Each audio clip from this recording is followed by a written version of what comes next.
Do we have a title on this song? Yeah, it's called Broke. Okay, so Broke, talking about, I'd really like to hear that clearly articulated. And, I don't mean like do a full power chord. The fingering you're using is what's up. Yeah, just like totally. And, when I'm doing that type of phrasing, I might go, and then go, again, it's like taking out that fifth on the fifth string. Just makes it more, yeah, there you go. It would be that you'd switch to that, like, you wouldn't take your pinky, you wouldn't use your pinky for it. You'd just be like, the F thing, yeah, like F shape. And, and then that's like, but I'm doing this shape here, and I can do just whatever. That's the type of thing you want to be able to do, is go between, a full chord and these ones. And it seems like the, spend out ones or something that I'm going to encourage you to use more. It's like when you put that fifth in here, the 2, 4, 5, this one, it makes a thin chord, or a thick chord rather, and you take that out, all of a sudden it's like a totally different thing, timbre-wise. Anyway, cool. So the main thing we decided about this one was, that we have like kind of like a pre-chorus, even if you haven't thought about it yet, which is, now I have the, give me a first verse on this if you don't mind. Go for it. Lay me down nice and you are. Make no sound, outstand my ground. Just lay me when we're done. Stop. And I'm blind, so there was our ideas for you to lay out, not do the, and that's good. And I think recognizing that that's a hooky part of the song, and I'm blind, so we're kind of featuring it. All right, great. So there's that, and then we got to there's a chorus, and it goes, and I'm blind, and I know where to go. Random words, melody,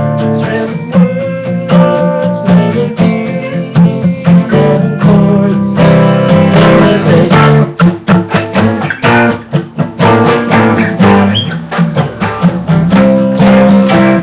and also I wanted you to kind of think about getting good at doing it that way. It's kind of open up other options for using your pinky for other stuff.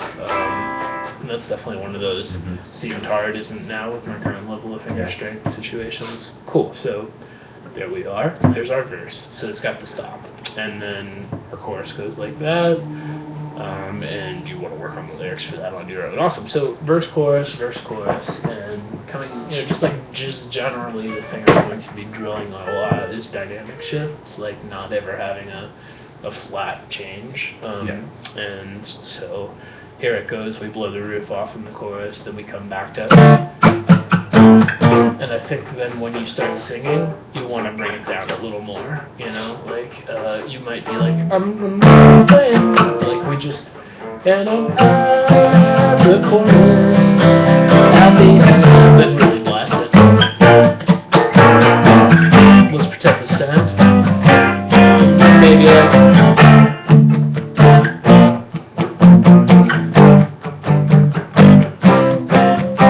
for exactly the second verse, because just like to give them something else happened.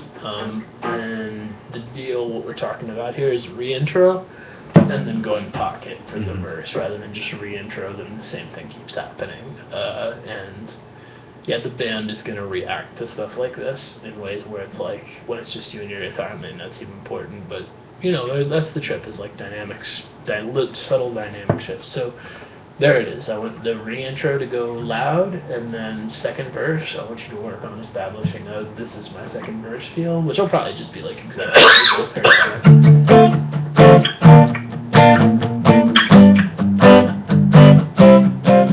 Then you can actually leave the fifths in during that, and then when you get to 1, 2, 7, you can go back to the full chords there, and then so there it is. Second verse goes, you've just finished the first chorus. It goes loud, full-on hits, like not extra loud, just the way you normally play it, and then the new concept of like the palm muted second verse, which we're just gonna do for the second verse, and then it goes dynamics back up when you get to the where this place no relief stops. But we don't do that. So that's when you start bringing the dynamics back up if you wanted, you know. So it would be like, you know, it would be like.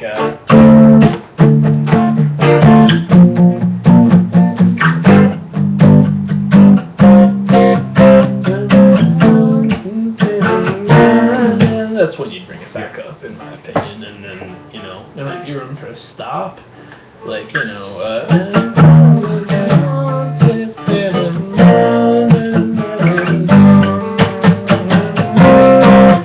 and I'm fine. That's a really good idea, actually, right there. So yeah, totally. So we were, what was that? And I'm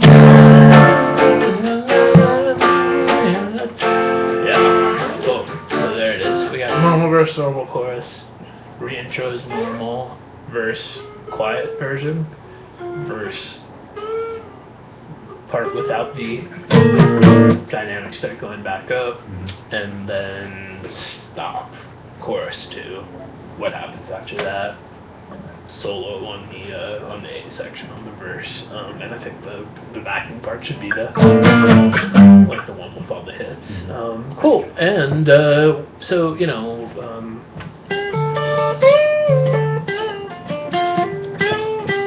so what I want you to do as an assignment is to do a pentatonic box 1 thing using the fingerings we talked about, where you don't use your pinky, and do a lot of bends. And I want you to like play the melody to the chorus or the melody to the verse, find a way to get it, even if certain notes aren't really in there. And the main thing we talked about was, you know, like being able to do with the intro out was like your middle finger deadening the string, and more pull-offs, more bends, more pull-offs. And it fully goes, you're playing your normal, you know, your shreddy, I'm efficient stuff, and then we switch to that. Like, you know, shredding and major scales are like a conversational, or excuse me, like a classical language course. We want to do it the most efficient 4-finger way, and we take the approach of I'm going to use my pinky and then switch out per bends. Whereas there's blues riffs and rock riffs where we want to be doing the, you know, exactly that type of stuff. So you can probably find somebody that's like the exact opposite, but it's not one or the other. It's totally we do both. So good. And we are at like almost 8 minutes into the video when we're going to start talking about other song.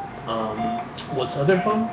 First one? Maybe what's it called? The American Right. Cool. So American Right. The stuff we changed was so we talked about So verse-wise, we talked about how we want that to be F sharp minor, and this whole like my fingers bunch up that way. That's canceled. Like seriously, I'm gonna the buckle right. Yeah, totally. Okay. Yeah. It's because it's like it's just something if you consciously think about it, you'll be fine. What difference does it make? Like you might hit the strings beneath it. There's never an upside to it, and there are. You know, it's like it's just if you're like this, you're never gonna start doing the other stuff. You'll just sit on it like a chord shape. But not the most important thing ever. It's just something you're doing in a number of contexts. So whatever. Great. So there we are. We've got verse. And the thing we changed was going to D in the chorus. That was the beginning thing, just D. And we talked about, you know, I'd like to have some kind of differentiation between the verse and the chorus, and where the verse is thinner.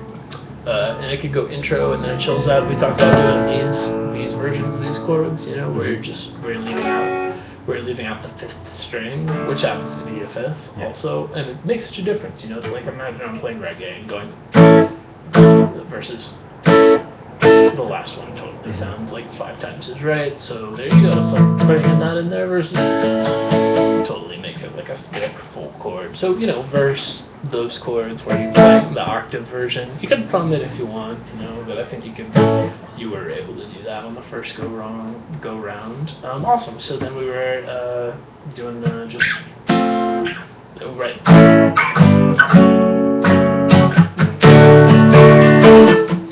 And the thing I recorded was from the previous song, right? Yeah, it was like Don't Forget the Chorus. Okay. And other stuff we did on this. That was pretty much it. We were like, I'm gonna go to the the D on the chorus, and then just be aware of dynamic shifts. You don't want any flat stuff, like you want to. Yeah, so do that bend with your ring finger. That's our whole new direction. Cool. So we didn't do as much stuff on this song. Do you remember anything else we talked about? Like I'm a little. We did, or if you play me a whole verse chorus thing, I'll remember. But I think we pretty much just said thin out the chords during the verse. Yeah, totally. Like that. Seriously, I think the verses should not have that fifth in there. Oh, that's right. That's what it goes. Awesome. Cool. So good. And maybe you're at a solo for this too, or this one goes. This one has the D to the B minor to D7 pre-chorus thing. Cool. And I mentioned that open strings thing, which might not be the thing here, but it's a cool thing to do. And the reason I mentioned it because, like, kind of, you're going like, you're letting it ring. So maybe not the one on the third string, like not the G, but might work. Like, yeah, totally. So you just don't bar. So like, so